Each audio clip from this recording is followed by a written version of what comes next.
नागरिक बंधूंनो, सर्वप्रथम मी आपल्या सगळ्यांचं मनपूर्वक आभार मानतो की ज्या उत्साहाने ज्या प्रेमाने तुम्ही स्वागत केला तो उत्साह सांगतो की तुमचं प्रेम काळाने सर्वांवर किती आहे.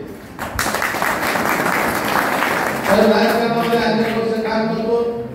अशा प्रकारानं एखाद्या गावामध्ये बैठक घ्यायचं असेल तर नेते मंडळीला ₹1,00,000-1.5 लाख रुपयाचा खिस्सा मोकळा करावा लागतो.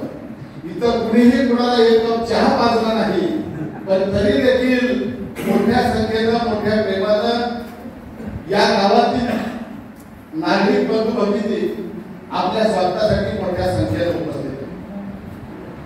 जसं सोमेश्वर मंदिराचं पवित्र स्थान आहे तसं कवी सिद्धेश्वर महाराजांचं हे देखील एक पवित्र स्थान आहे. या मठामध्ये एक वेगळं महात्म्य आहे.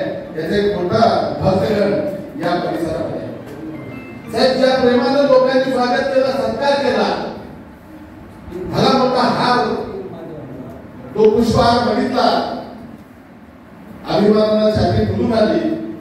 साहेब हे पुष्पहार नाही तर दक्षिण तालुक्यातल्या समस्यांचा हार तुमच्या गळ्यामध्ये इथल्या लोकांनी अतिशय प्रेमाने घातलेला आहे. याच्यापुढे दक्षिण तालुक्यातल्या सगळ्या समस्या या तुमच्या समस्या आहेत. त्या समस्या सोडवण्याच्या दृष्टिकोनातून तुम्ही नेतृत्व करावं अशा प्रकारची एक मोठी मागणी या भागातील जनतेची आहे. अजूनही साहेबांनी होकार दिलेला नाही. लोक जर म्हणतील, लोक जर पाठीमागे राहण्याचा शब्द देतील तर आपण निवडणुकीला उभं राहण्याचा विचार करू अशा प्रकारची भूमिका आदरणीय साहेबांनी घेतली.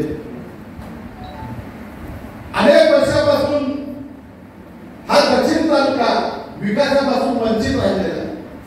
अनेक प्रकारच्या समस्या या दक्षिण तालुक्यामध्ये निर्माण